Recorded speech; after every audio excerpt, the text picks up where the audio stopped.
Crime petrol के माध्यम से जहां एक तरफ हमने अपने व्यूअर्स को सतर्क रहने की हिदायत दी है, वहीं दूसरी तरफ उन परिस्थितियों और साइकोलॉजी को भी समझने की कोशिश की है जो एक इंसान को अपराध करने के लिए उत्साहित करती हैं या फिर मजबूर करती हैं। और इसी मुहिम को आगे बढ़ाते हुए हम अगले 30 दिनों तक कुछ ऐसे यूनिक केसेस आपके सामने लेकर आएंगे जिन्होंने हमारे समाज और अपराध की एक नई परिभाषा गढ़ दी।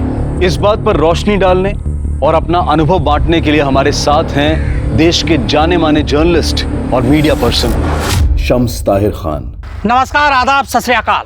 मैं शम्स ताहिर खान क्राइम पेट्रोल सतर्क में लेके आ रहा हूँ अगले 1 महीने में कुछ ऐसे अनसुने केसेस जो मुझे लगता है आपको देखना चाहिए। पैट्रियार्की, पितृसत्ता यानी मेल डोमिनेंस, यह हमारे समाज का काला सच है जो औरतों और महिलाओं के खिलाफ होने वाले बढ़ते अपराध की एक बड़ी वजह है। रेप अपने आप में एक घिनौना अपराध है। ऐसा कोई दिन नहीं गुजरता जब रेप की खबरें हमारे सामने ना आती हो। लेकिन अब बात सिर्फ रेप तक नहीं है। अब रेप के दौरान महिलाओं और लड़कियों के साथ जिस तरीके के जुल्म ढाए जाते हैं, उन्हें नोचा खसोटा जाता है, उनके अंदरूनी अंगों को जख्मी किया जाता है, ये एक नया चलन है। कैसी विभत्स मानसिकता है ये? क्यों समाज में ऐसे घिनौने अपराध बढ़ रहे हैं? क्या ये हिलती हुई पैट्रियार्की यानी पितृसत्ता की वजह से है, या एज ए सोसाइटी हम महिलाओं को बराबरी और आजादी की जो सोच है वो कुछ छोटी सोच के मर्दों को नागवार है और इसी वजह से ऐसे केस बेशुमार है। यह केस मैं आप तक इसलिए लाना चाहता हूं क्योंकि इस केस ने पूरे देश को झकझोर कर रख दिया था। मीडिया, पुलिस, प्रशासन सभी सकते में थे। नेशनल इशू बन चुका ये। उस बच्ची को इंसाफ दिलाने के लिए पूरे देश ने दुआएं मांगी। पर एक बेहद गंभीर और सोचने वाली बात यह है कि तमाम ऐसी मीडिया कवरेज और पुलिस एक्शन के बावजूद महिलाओं की सुरक्षा और आजादी आज भी ताक पर है। सिद्धार्थ, ये गलत फॉर्मूला है। अगर एग्जाम में तुम ये अप्लाई करोगे ना तो नंबर की जगह अंडा मिलेगा। विनी, जाओ मुंह धोकर आओ। क्लास स्टार्ट हुई नहीं कि तुम्हें नींद आने लगी। अरे रूही दीदी, ये आपका फेवरेट सब्जेक्ट है, विनी का नहीं। और वैसे भी क्लास स्टार्ट होके आधा घंटा हो चुका है और आपको पता भी नहीं चला। Okay, I know. तुम सब लोगों को ब्रेक चाहिए ना, इसीलिए सब लोग एक ही सुर में बात कर रहे हो। ठीक है, 15 मिनट का ब्रेक लेते हैं। तब तक मैं भी एक कॉफी पी लेती हूँ। 15 मिनट बाद मिलते हैं।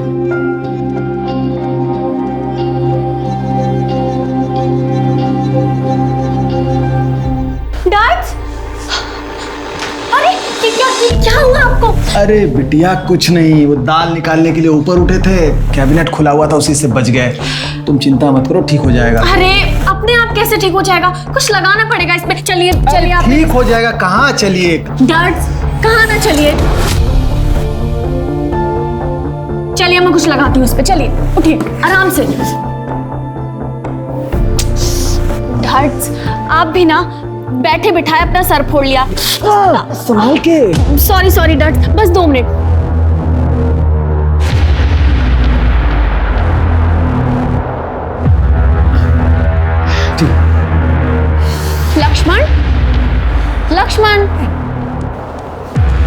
लक्ष्मण, छुपने से कोई फायदा नहीं है। मैंने देख लिया है तुम्हें।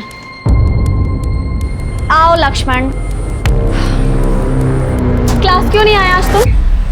वो मेहमान आने वाले हैं तो मालकिन ने पूरा घर साफ करवाया, वहीं देर हो गई। कोई बात नहीं, लेकिन होमवर्क तो किया है ना? हाँ, पर जल्दी में किया है। ठीक से किया है कि नहीं वो भी नहीं पता, इसीलिए छुप रहा था। अरे बुद्धू, लाओ मुझे 2 कॉपी। मैं देख के बता देती हूँ होमवर्क सही किया या नहीं किया। कल का होमवर्क भी तो देना है तुम्हें। रूही बिटिया, ये आपकी coffee. Thank you dad. Lakshman, जब तक बिटिया तुम्हारी कॉपी चेक कर रही है ना, तुम यहाँ बैठ के सब्जी काटने में हमारा हाथ बटाओगे। ठीक है श्याम भाई। लक्ष्मण, ये तुम्हारा इनाम, क्योंकि तुमने जल्दी में भी बिल्कुल सही होमवर्क किया है। थैंक यू दीदी। हेलो डैड, मैं बाहर जा रही हूँ, थोड़ी देर में आ जाऊंगी। ठीक है। अरे सुनो, कहाँ जा रही हो बता के तो जाओ। तुम्हारे मम्मी पापा का फोन आ गया और पूछेंगे कहाँ गई है, तो मैं क्या बताऊंगा? प्लीज डैड, आपको लगता है वो पूछेंगे, और वो भी काम के बीच में से फोन करके पूछेंगे? बिजनेस में लॉस नहीं हो जाएगा उनका? आती हूँ।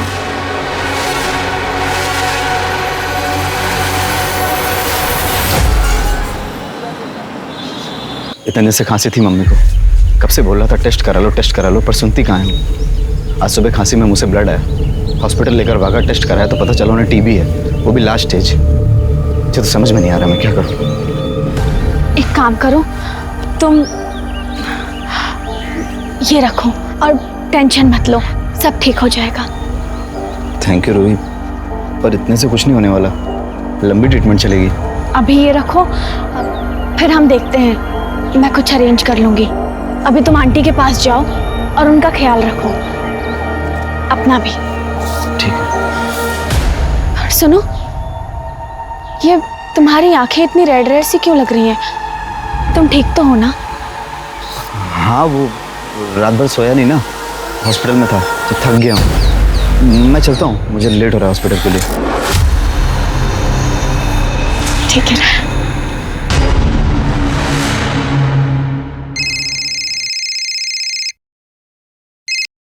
हाँ रूही बोल। हाय अलीशा, क्या कर रही है? कुछ नहीं, बस अभी जस्ट कॉलेज से आई, लंच बना रही थी। तूने बताया ही नहीं, तेरा असाइनमेंट कैसा था? अरे बहुत ही अच्छा, तेरे नोट्स इतने क्लियर होते हैं ना कि मुझे सब समझ में आ जाता है। मुझे तो लगता है कि वो खड़ूस में से सचदेवा की जगह तुझे प्रोफेसर होना चाहिए। अलीशा, वो गुरु हैं हमारी, गुरु को गाली नहीं देते। अच्छा चल ठीक है, रखती हूँ, है ना? बाय। हाँ चल बाय।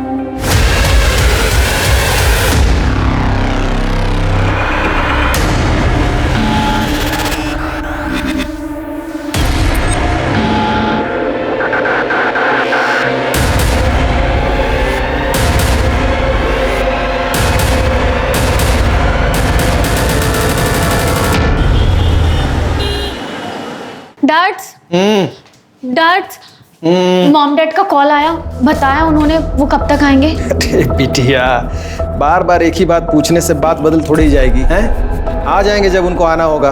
तुम थक गई होगी, जाके सो जाओ। नहीं डैड्स, 2 दिन हो गए मैंने उनका चेहरा नहीं देखा। आज तो मैं तभी सोऊंगी जब वो आ जाएंगे, तब तक हॉल में बैठ के टीवी देखती हूँ।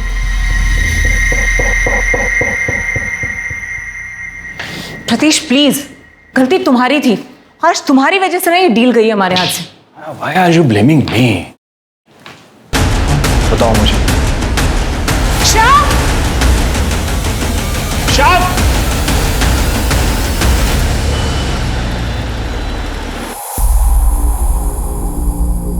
मम्मा, मुझे आपसे कुछ जरूरी बात करनी है। नॉट राइट नाउ रूही, मैं ऑलरेडी लेट हूँ, शाम को बात करते हैं। प्रतीश जल्दी करो, क्लाइंट वेट कर रहा होगा। मैडम,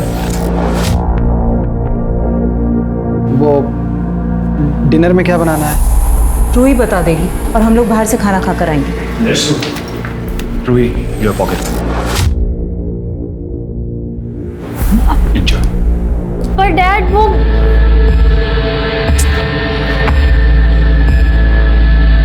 डैड, आप ठीक हो ना? कल रात को जो कुछ भी हुआ उस बात से आप बहुत परेशान होगे ना? नहीं बेटा।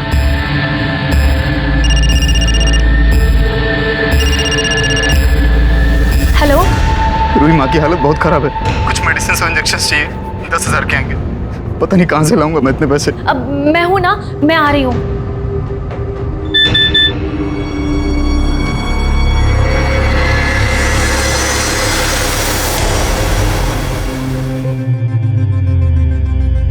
अरे रूही, क्या हुआ? मूड क्यों ऑफ है तुम्हारा? मम्मी पापा से झगड़ा हो गया?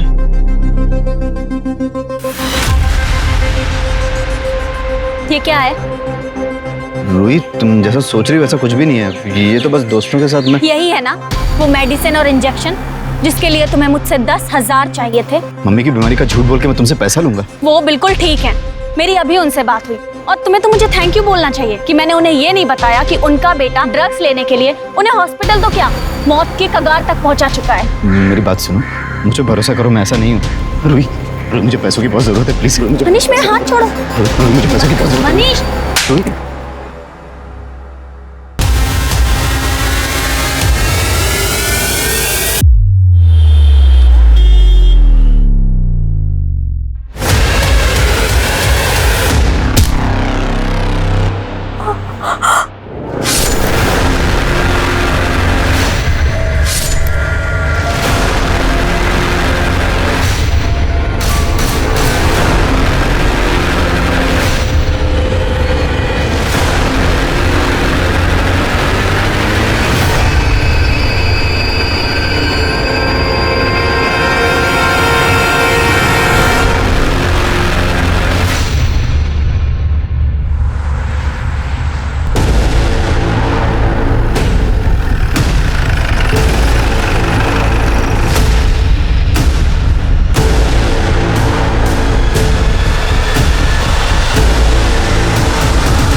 सब बहुत बुरी तरीके से मारा गया है। सर पर चोट के निशान और पेट पर 3 बार चाकू से वार किया गया है।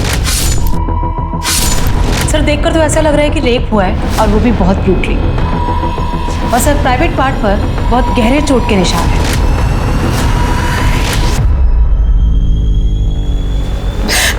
सर हम रेस्टोरेंट के बिजनेस में कल शाम को मिस्टर एंड मिसेस बैनर्जी के यहाँ पर थे।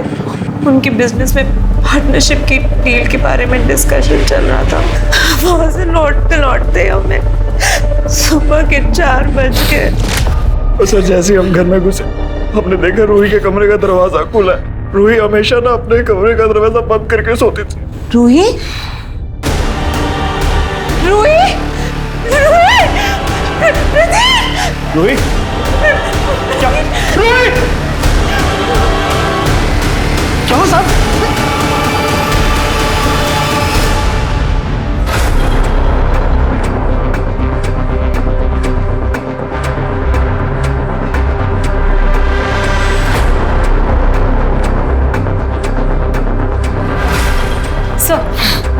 सर किचन में ये फोन पड़ा मिला।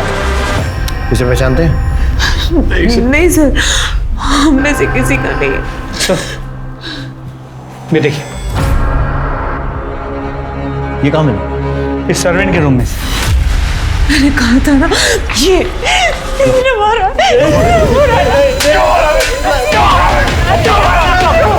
छोड़िए इसे। मैंने रूही बिटिया को नहीं मारा है साहब। रूही बिटिया बिल्कुल मेरी अपनी बिटिया जैसी थी साहब।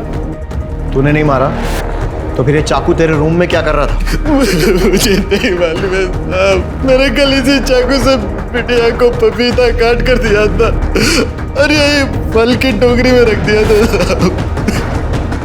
ये आपके किचन का चाकू है? और ये फोन किसका है? ये लक्ष्मण का है साहब। कौन लक्ष्मण? यही सामने के बंगले पे वो संधू साहब के यहाँ काम करता है और पास के झुग्गी झोपड़ी में रहता है साहब। रूही बिटिया से फ्री में पढ़ने के लिए आया करता था। दिन में काम करता है इसलिए रात को पढ़ने के लिए आता था वो यहाँ। कल रात को भी वो यही था। रूही बिटिया के कमरे में कंप्यूटर सीख रहा था साहब।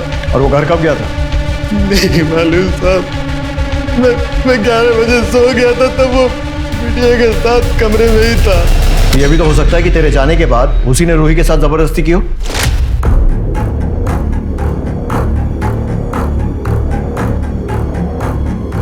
लक्ष्मण ये क्या कर रहे हो तुम? लक्ष्मण, मैंने कहा छोड़ो, तुम बदतमीजी। लक्ष्मण मैं शोर मचा दूंगी।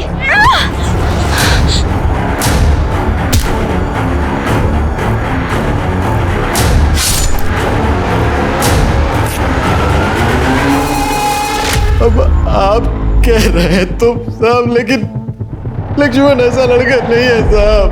ऐसा लड़का नहीं है तो कैसा लड़का है? हाँ, और अगर उसने नहीं किया है तो तूने किया होगा, क्योंकि मिस्टर और मिसेस टंडन के आने तक तुम दोनों रूही के साथ थे। मेरी बिटिया की तरह थी साहब, मैंने उसे नहीं मारा। इसके फिंगरप्रिंट्स लो और चाकू से मैच करने के लिए फोरेंसिक भेजो। उस लक्ष्मण को उठाओ और इसको मर्डर के सस्पेशन में अंदर करो। पिछली रात रूही टंडन 17 साल की एक मासूम लड़की का बड़ी बेरहमी से कत्ल कर दिया गया। पुलिस को शक है कि रूही के साथ रेप भी हुआ है। अब यह किसने किया और क्यों किया, पुलिस इसकी तहकीकात कर रही है। मगर एक बड़ा सवाल, रूही का रेप और कत्ल घर के अंदर हुआ। रूही चीखी होगी, चिल्लाई होगी, फिर घर में मौजूद नौकर श्याम ने उसकी आवाज क्यों नहीं सुनी? आस पड़ोस तक उसकी चीख की आवाज क्यों नहीं पहुंची? या फिर लोगों ने चीख की आवाज सुनकर उसे अनसुना कर दिया? सवाल यह भी कि यह कत्ल और रेप क्या प्लान था या फिर अचानक हुआ?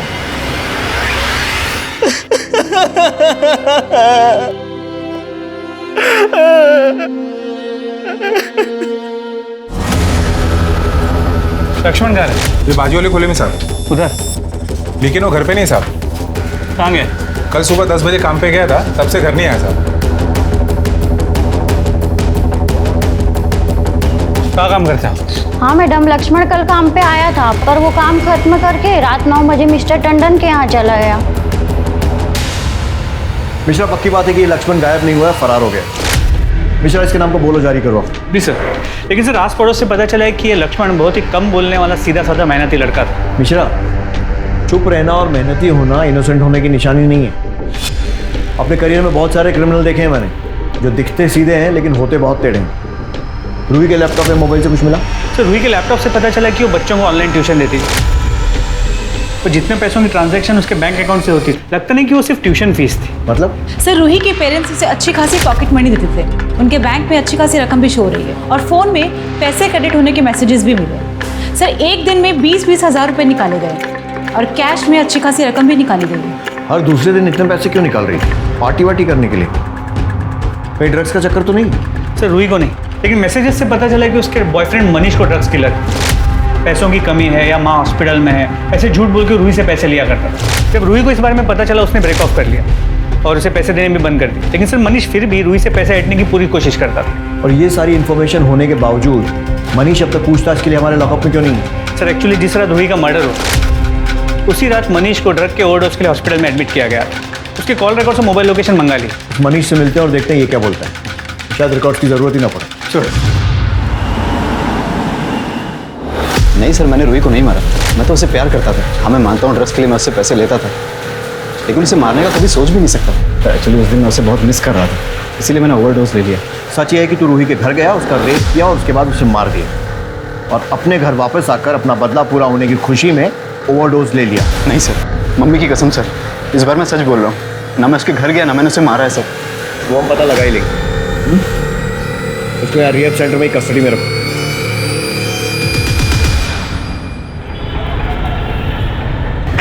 मतलब रूही शायद अनजाने में मनीष की ड्रग्स की आदत को सपोर्ट कर रही थी या फिर शायद उसे भी ड्रग्स की लत थी। सर पूछताछ तो ऐसा कुछ समझ में नहीं आया। रूही के फ्रेंड्स, प्रोफेसर या रिलेटिव्स उनका यही कहना है कि बहुत ही अच्छी लड़की थी, उसका इंटरेस्ट सिर्फ पढ़ाई और सोशल सर्विस में था। जी सर, और पोस्टमार्टम रिपोर्ट से भी यही कंफर्म हुआ है कि रूही ड्रग्स नहीं लेती थी। और ये भी पता चला कि उसके साथ रेप नहीं हुआ था, जैसे हमें क्राइम सीन पे लगा था, क्योंकि उसके प्राइवेट पार्ट्स को डिस्ट्रॉय किया गया। सर उसके बॉडी पे, कपड़ों पे, बेडशीट पे कहीं भी कोई सीमेंट ट्रेसेस या कोई लुब्रिकेंट के सैंपल्स नहीं मिले। कोई हार्ड स्टिक या रॉड जैसी किसी चीज़ को इंसर्ट करके उसके प्राइवेट पार्ट्स को डिस्ट्रॉय किया गया। सर उसकी मौत 10 फरवरी की रात 11 से 2 के बीच हुई और मौत की वजह चाकू से वार। सर, टंडन फैमिली के पड़ोसी संदीप जैन आपसे मिलना चाहते हैं। सर मैं टंडन फैमिली के पास वाले घर में रहता हूँ। लास्ट वीक जब मैं देर रात तक कुछ काम कर रहा था तो टंडन के यहाँ से मुझे अचानक चीखने चिल्लाने की आवाज़ सुनाई दी। तो मैंने सुना कि मिस्टर और मिसेस टंडन अपने सर्वेंट शाम के ऊपर चिल्ला रहे थे कि वो रूही के साथ कुछ गंदी हरकतें करने की कोशिश कर रहा था जो वो सो रही थी। जैन साहब आप? अरे क्या हुआ टंडन साहब, आपके घर से इतना शोर आ रहा है? सब ठीक है ना? जी वो संदीप जी बिल्कुल ठीक है। आई एम सो सॉरी आपको इतनी रात को डिस्टर्ब हुआ। आप जाइए, आराम से सो जाइए, अभी कोई आवाज़ नहीं आएगी आपको।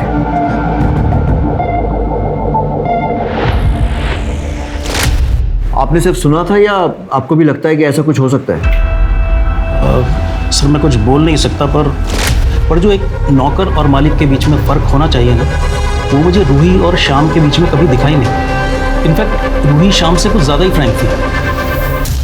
मिस्टर और मिसेस टंडन दोनों बहुत मनी माइंडेड हैं, पैसे के पीछे भागने वाले, लेट नाइट पार्टीज करने वाले और भी जाने क्या क्या बकवास। बकवास मतलब?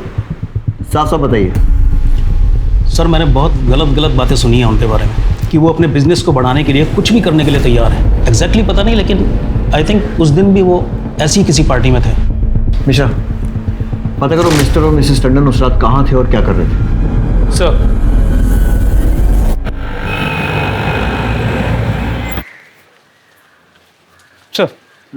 सर जिस रात रूही का मर्डर हुआ उस रात mister and Mrs Tandon Pramila और प्रकाश बैनर्जी के घर पे और वहाँ वाइस स्वैपिंग जैसे कुछ होने वाला था।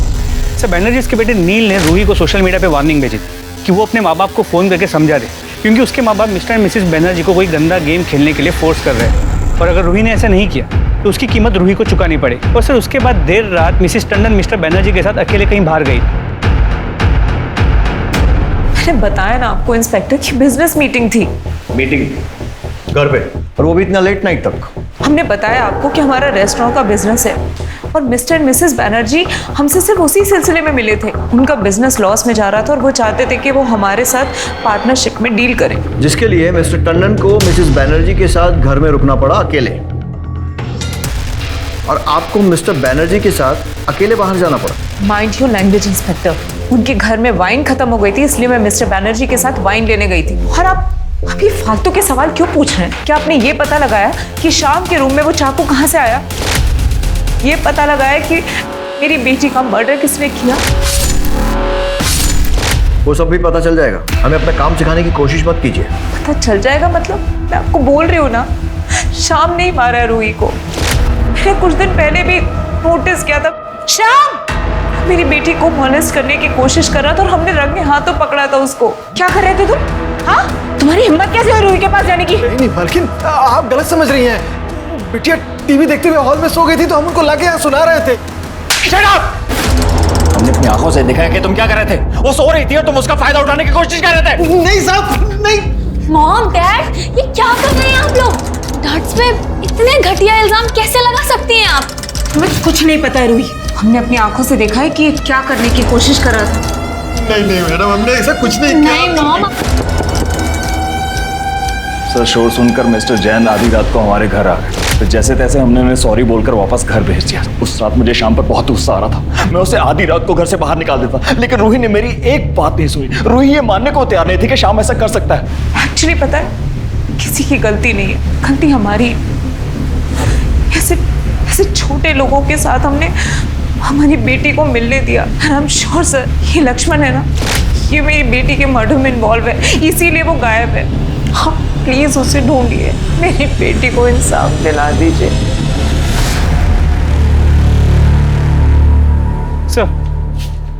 सर, शाम पे सभी ट्रिक्स अपना लिए, लेकिन वो अपने बयान से हिल नहीं रहा कि उसने रूही का मर्डर नहीं किया। अपनी बेटी की तरह मानता था। ये उसे अपनी बेटी बता रहा है और बेटी के असली माँ बाप नौकर और बेटी के अफेयर की बात कर रहे हैं। मुझे कहीं ऐसा तो नहीं है कि ये वाइफ स्वैपिंग वाली बात छुपाने के लिए ये लोग ये सब बोल रहे हैं? सर, पॉसिबल तो है। जिस रात रूही का मर्डर हुआ उस रात टंडन की मोबाइल की लोकेशन बैनर्जी के घर की थी, और देर रात मिसेस टंडन और मिस्टर बैनर्जी की मोबाइल की लोकेशन मूव होते हुए वाइन शॉप वाले एरिया पे जाती है, और उस वक्त वाइन शॉप बंद होता है। तो पॉसिबल है कि वो लोग वाइन शॉप नहीं, उसके बाजू में जो लॉज है वहाँ गए। लेकिन सर, फिर भी इस सब का रूही के मर्डर के साथ क्या कनेक्शन? शायद हो भी सकता है नील ने रूही को वार्निंग दी थी कि अपने माँ बाप को रोक ले वरना कोई कीमत चुकानी पड़ेगी। शायद यही वो कीमत है। सर, नील की मोबाइल लोकेशंस आ गई। उसके मुताबिक मर्डर वाली रात 11 बजे नील रूही के घर के पास ही था।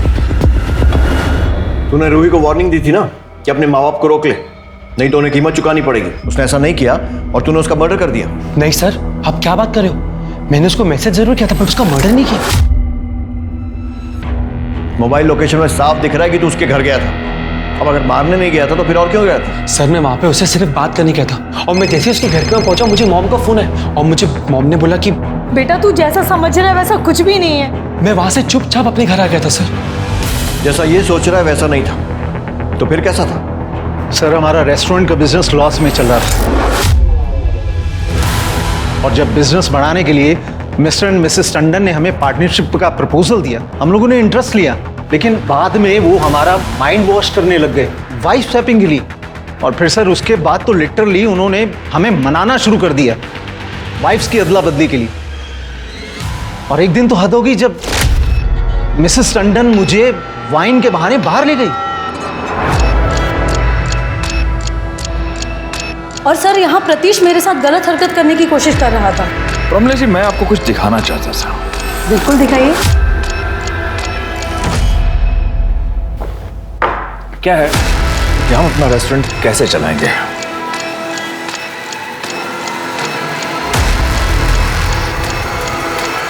ये क्या कर रहे हैं आप? ये क्या बदतमीजी है?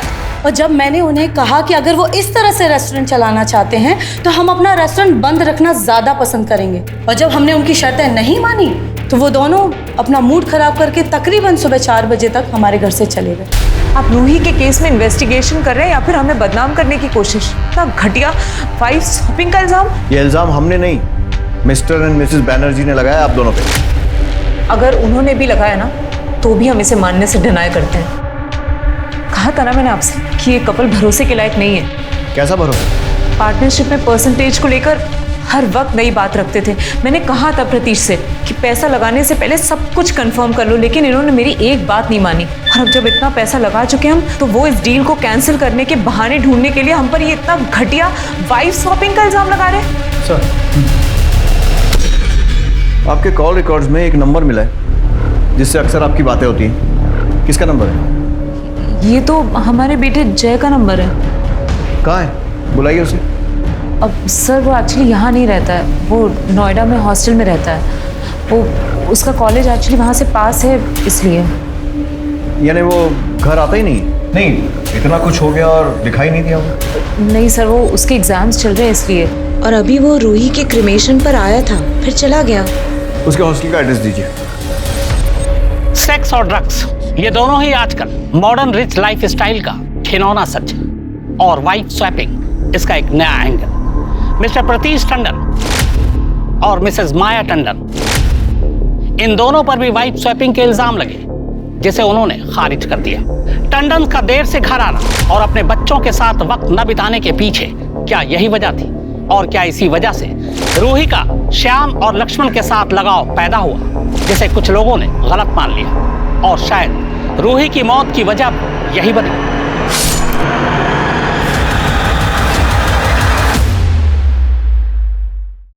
तुम्हें नहीं लगता ऐसे टाइम में तुम्हें अपने माँ बाप के साथ होना चाहिए? सर मैंने मॉम को बोला था, लेकिन उन्होंने कहा कि एग्जाम के टाइम तुम्हें डिस्टर्ब होगा वहां पे, इसलिए तुम वहीं रुक जाओ। वैसे नोएडा इतना दूर नहीं है दिल्ली से कि एग्जाम देने नहीं जा सकते। क्या 10 तारीख को रात को 11 से 2 के बीच में कहाँ थे? हॉस्टल में अपने रूम में था, पढ़ाई कर रहा था। कोई और है जो तुम्हारी इस बात को कंफर्म कर सके? हाँ सर, हमारे हॉस्टल के जो वार्डन है बलविंदर सिंह, आप उनसे पूछताछ कर सकते हैं सर। मिश्रा, अर्जेंट बेसिस पर इस जगह के कॉल लोकेशन और मोबाइल रिकॉर्ड्स निकलवाओ। जी सर, लेकिन सर मुझे अब भी लगता है कि ये मर्डर मिस्टर मिसेस टंडन या फिर श्याम ने लक्ष्मण के साथ मिलकर किया है। मिश्रा, चल शुरू हो जा, बोलना। आपको जितना मारना है मार लो साहब, पर फिर भी मैं वही कहूंगा कि मैंने रूही बिटिया के साथ कुछ भी नहीं किया है। 17 साल मैंने उसको पाल पोस कर बड़ा किया है। प्यार से मुझे डैड्स कह के बुलाती थी। डैड्स? अरे ये क्या हुआ आपको? पुलिस पूरी कोशिश कर रही थी शाम से सच उगलवाने की। फोरेंसिक रिपोर्ट के मुताबिक शाम के कमरे में मिले चाकू पर जो खून था वो रूही का ही था, लेकिन फिंगरप्रिंट्स 4 लोगों के मिले थे। माया, प्रतीश और शाम के फिंगरप्रिंट्स तो मैच हो गए थे, लेकिन चौथा फिंगरप्रिंट मैच नहीं हुआ था। टंडन ने फिर लक्ष्मण का ही नाम लिया। 2 दिन तक पुलिस इसी उधेड़बुन में लगी रही कि रूही को आखिर इन चारों में से किसने मारा और लक्ष्मण कहाँ है। तो सर पर बहुत गहरी चोट का निशान है और पेट में कई बार चाकू से वार किया गया। पहचानते इसे? हाँ सर, ये लक्ष्मण है, लेकिन हमें नहीं पता इसकी बॉडी यहाँ पर कैसे है। सर ये रूम तो हम यूज़ भी नहीं करते। रेस्टोरेंट का या घर का कुछ एक्स्ट्रा सामान होता है, उसको रखने के लिए हार्डली यूज़ करते हैं। और शायद इस बार लक्ष्मण की बॉडी रखने के लिए यूज़ कर लिया। सर अगर हमने लक्ष्मण की बॉडी यहाँ रखी होती तो हम खुद आपको सामने से फ़ोन करके क्यों बताते? ठीक इसीलिए, ताकि हम ये सोचें कि आपने अगर बॉडी रखी है तो आप क्यों फ़ोन कर रहे हैं। बहुत पुरानी ट्रिक है, हम बहुत सारे केसेस में और आप लोग बहुत सारी फिल्मों में देख चुके होंगे। आप जैसा सोच रहे हैं सर, ऐसा बिल्कुल नहीं है। हमने कुछ नहीं किया। ऐसे लोगों को तो मैं अपने घर में भी घुसने नहीं देता। ये रूही थी जो सबको सर पे चढ़ा रखा था, ये शाम, ये लक्ष्मण। बॉडी को पोस्टमार्टम के लिए भेजो और पूरे रूम की अच्छे से तलाशी लो, देखो कोई एविडेंस मिलता है तो। टंडन दंपत्ति के गैराज से मिली लक्ष्मण की लाश ने पूरे केस को ही पलट कर रख दिया। अब तक पुलिस को सारा शक लक्ष्मण पर ही था, लेकिन अब लक्ष्मण का भी कत्ल हो चुका था, लिहाजा पुलिस के शक की सुई रूही के माता पिता की तरफ घूम जाती है। पर क्या पुलिस इस केस को अब सॉल्व कर पाएगी? मिस कर रही थी ना? सच बोल, कर रही थी ना? कर रही थी ना मिस? हट जा मेरे रास्ते से तुम दोनों। क्या करेगी घर पे जाके? अरे बोर होगी। मैं हूँ क्या? कंपनी दूंगा तुझे। मेरी चप्पल कंपनी देगी तुम लोगों को। बचाओ! क्या कर रहा है? बचाओ! हेल्प! देख लूंगा तुझे, छोड़ूंगा नहीं। चल कैसे हो बहन, ठीक है ना? लक्ष्मण जो कि रूही के मर्डर का सस्पेक्ट था, उसकी बॉडी रूही के ही घर के एक स्टोर रूम से मिलती है। अब सवाल यह है कि उसको मारा किसने? शायद शाम ने, क्योंकि लक्ष्मण ने शाम को रूही का रेप और मर्डर करते हुए देख लिया था।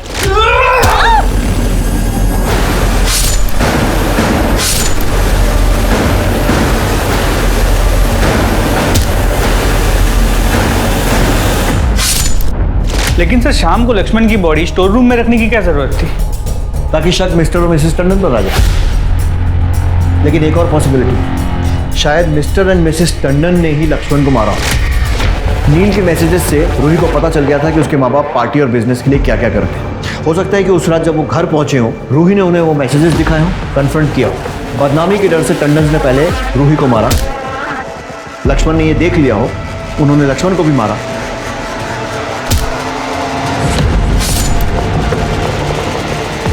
चाकू श्याम के रूम में छुपाया ताकि शक श्याम पर जा सके, और फिर 2 दिन बाद बॉडी मिलने का नाटक किया।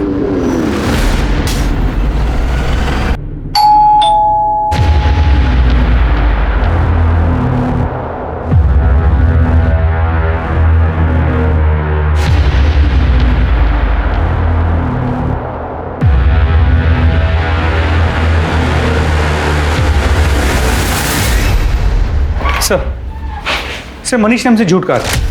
जिस रात रूही का मर्डर हुआ उस रात मनीष के मोबाइल की लोकेशन रात 11 से 11:30 के बीच रूही के घर के पास की थी। मनीष, मैं कह रही हूँ चले जाओ यहाँ से, वरना मैं बस एक आखिरी बार 10,000 रुपए दे दो प्लीज। मनीष, मैंने तुमसे कहा ना तुम चले जाओ, वरना मैं शोर मचा दूंगी, समझे तुम?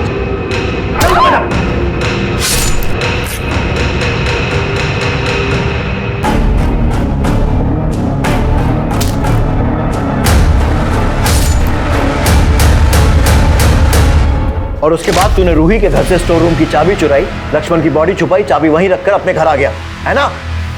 नहीं सर, मैंने किसी को नहीं मारा। हाँ, मैं मानता हूँ कि पैसे लेने के लिए मैं रूही के घर गया था, लेकिन आप जैसा बोल रहे हैं ऐसा कुछ भी नहीं हुआ था। रूही प्लीज़ एक आखिरी बार मुझ पर भरोसा कर लो। मुझे रिहाब सेंटर जाने के लिए 10,000 रुपये चाहिए। रूही, मैं ठीक होना चाहता हूँ और अब मैं तुमसे ठीक होने के बाद ही मिलूंगा। ठीक है, ये लो और निकलो यहाँ से। देखते हैं बेटा इस बार तेरी कहानी में कितनी सच्चाई है। सर मोबाइल लोकेशन से तो लग रहा है कि मनीष सच कह रहा है, क्योंकि लोकेशन के मुताबिक मनीष रूही के घर से ड्रग्स लेने गए, वहाँ से अपने घर, और सुबह 6 बजे अस्पताल और 10 बजे रिहैब सेंटर का लोकेशन दिख रहा है। मिश्रा, ये भी हो सकता है कि मनीष ने ही रूही को मारा। तो हो तो सकता, पर हाँ सर, ये लक्ष्मण की पोस्टमार्टम रिपोर्ट, उसे एड्स था। और सर लक्ष्मण की मौत भी 10 तारीख की रात को 12 से 2 के बीच हुई थी, सर पे चोट लगने की वजह से, और फिर उसे स्टैब किया गया। मतलब रूही और लक्ष्मण को मारने वाला एक ही इंसान है, क्योंकि दोनों का मर्डर एकदम सिमिलर तरीके से हुआ। सर गुलमोहर बाग में एक और लड़की का मर्डर और रेप हुआ, उसके साथ भी रूही की तरह सेम तरीके से ब्रूटैलिटी से मर्डर किया गया है।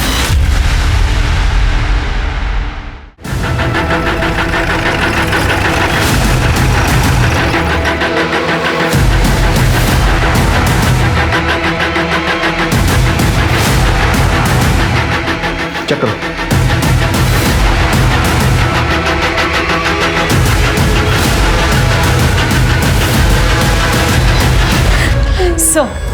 सर रूही मर्डर केस की तरह इस बॉडी की भी कंडीशन सेम है। सर पर चोट का निशान है और पेट में 3 बार चाकू से वार किया गया।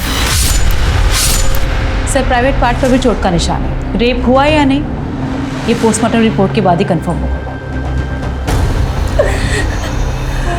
शीतल जी आपकी हालत समझते हैं, लेकिन हमें भी ड्यूटी करनी पड़ेगी। जब ये हुआ आप कहाँ थे? सर अलीशा 1:30 बजे कॉलेज से घर आती है और मैं ऑफिस से 5:30 बजे। अलीशा घर में अकेली ही रहती है और आज जब मैं घर आई तो ये सब।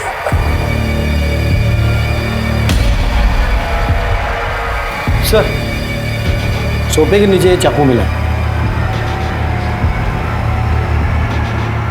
ये आपके घर का चाकू है? हाँ सर। चाकू को फॉरेंसिक जांच के लिए भेजो और बॉडी को पोस्टमार्टम के लिए। आपको किसी पर शक है?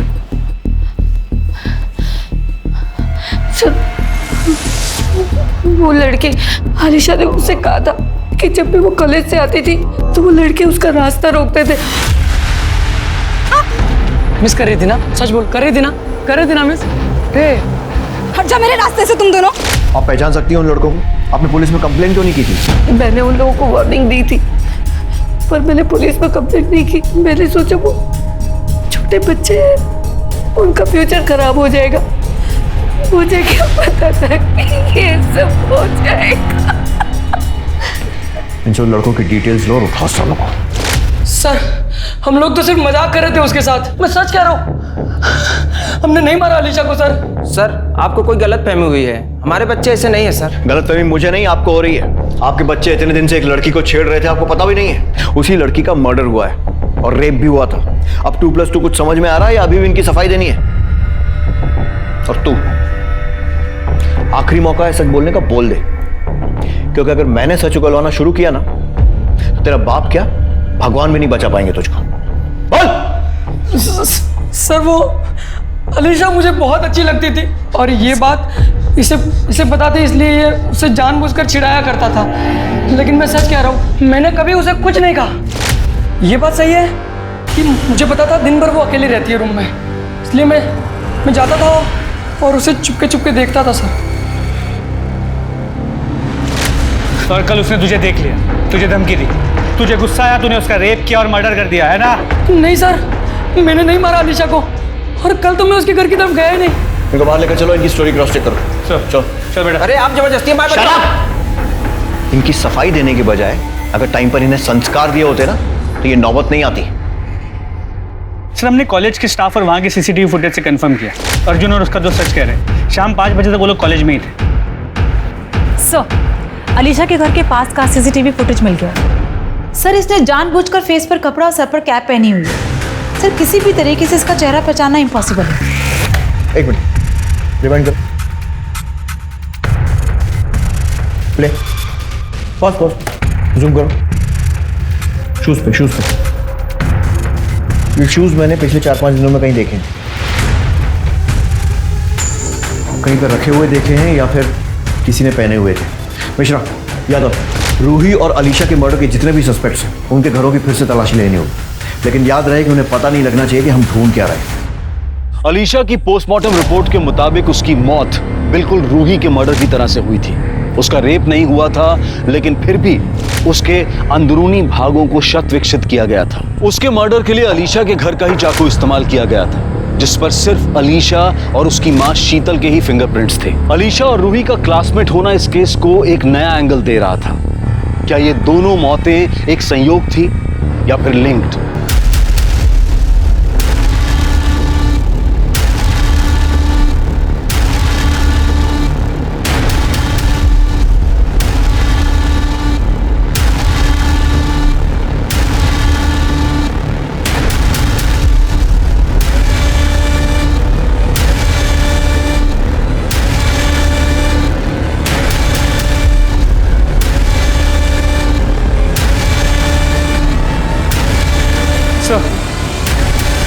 जूते तो नहीं मिले, लेकिन ये फाइल मिली, ये देखिए।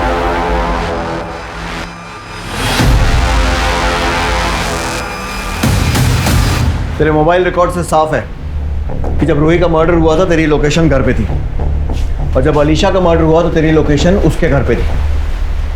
बाकी सीसीटीवी फुटेज तुझे दिखाई दिया है। चल अब शुरू हो जा, पता क्यों किया ये सब? हाँ, मुझे प्राइवेट पार्ट में इन्फेक्शन था। डॉक्टर ने कहा था कैस्ट्रेशन कराना पड़ेगा और मेरा प्राइवेट पार्ट काटना पड़ा सर। इसीलिए पुनीता और मेरा कभी सेक्स नहीं हो पाया सर। लेकिन ये बात मैंने पुनीता को कहीं बताई नहीं थी सर। मुझे हमेशा से लगता था कि वो मेरा मजाक ही उड़ाएगी, और फिर मुझे गे सेक्स के बारे में पता चला सर। लक्ष्मण को देखा तो पता चला कि वो भी मेरी ही तरह है, और तब हमारा अफेयर शुरू हो गया था सर। स्टोर रूम की एक्स्ट्रा चाबी हमेशा मेरे पास रहती थी सर। तो सर हॉस्टल से निकलने के बाद मैं हमेशा लक्ष्मण के साथ स्टोर रूम में ही बैठता था सर। सर मुझे पता था कि वहाँ कभी कोई नॉर्मली आता नहीं, और उस रात लक्ष्मण ने मुझे कॉल करके घर पे बुलाया सर। हम स्टोर रूम में ही मिले थे। ये देख मेरी मेडिकल रिपोर्ट, इसमें लिखा है मुझे एड्स है। तेरे सिवाय मैंने किसी के साथ भी नहीं किया है। तूने जानबूझ के बीमारी मुझे दी है, जानबूझ के। तुझे पता था तुझे एड्स है, तुझे पता था। मेरे साथ प्यार करने का नाटक किया तूने। अब मैं तुझे नहीं छोड़ूंगा। तेरे बारे में सबको बताऊंगा मैं, सबको, मम्मी को, पापा को, सबको, पुलिस तक को बता दूंगा। तू याद रखना। लक्ष्मण सुन यार, तू ऐसे सबको जाके बता देगा तो मेरी असलियत सबके सामने आ जाएगी यार, प्लीज। तेरी सच्चाई छुपाने के लिए मैं मर जाऊं क्या? तू जो है यार।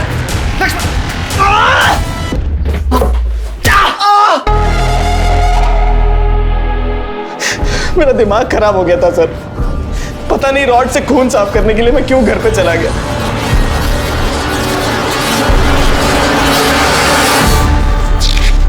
जय, तुम इतनी रात को? और ये तुम्हारी मेडिकल रिपोर्ट्स मुझे मॉम डैड के कमरे में मिली। इसमें लिखा है कि तुम्हारे प्राइवेट पार्ट्स में इन्फेक्शन था, इसीलिए तुम्हारा क्रस्टेशन कराना पड़ा। शायद इसीलिए पुनीता ने तुमसे ब्रेकअप कर लिया। हाँ, काटना पड़ा मुझे। नामर्द हूं ना मैं, यही कहना चाहती हो ना तुम? हाँ, मैं पुनीता के साथ कुछ नहीं कर पाया। नहीं भैया, तो बस आपसे ये कहना चाह रही हूँ कि शायद पुनीता को अगर हम पहले बता देते इस बारे में तो शायद वो इस सिचुएशन को समझ पाती। मुझे ऐसा लगता है कि मुझे उसे बता देना चाहिए।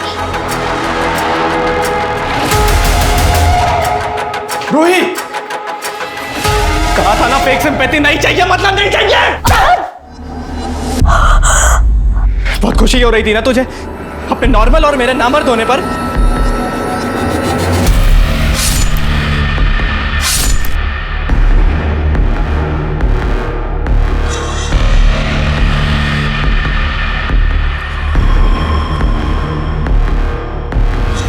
फिर रूही को मार के मैं चाकू लेके स्टोर रूम में गया था। वहाँ लक्ष्मण को स्टैब करने के बाद मैं वो चाकू लेकर के शाम के रूम में रखाया था ताकि सारा का सारा शक शाम पर जाए। हॉस्टल के रास्ते में मैंने रॉड फेंक दी और अपने रूम में मेडिकल रिपोर्ट छुपा दी थी सर। और अलीशा, उसको क्यों मारा?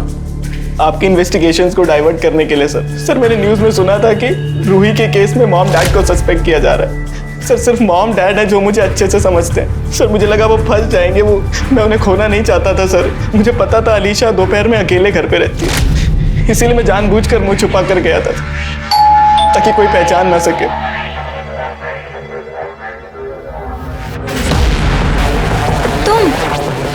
तुम यहाँ क्या कर रहे हो? अलीशा, मुझे तुमसे रूही के मर्डर से रिलेटेड कुछ बात करनी थी। अंदर आ सकता हूँ मैं? हाँ,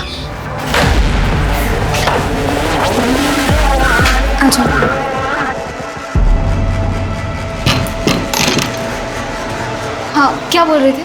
अलीशा, मुझे पता है रूही का मर्डर किसने किया है। किसने किया है? मैंने। हाँ?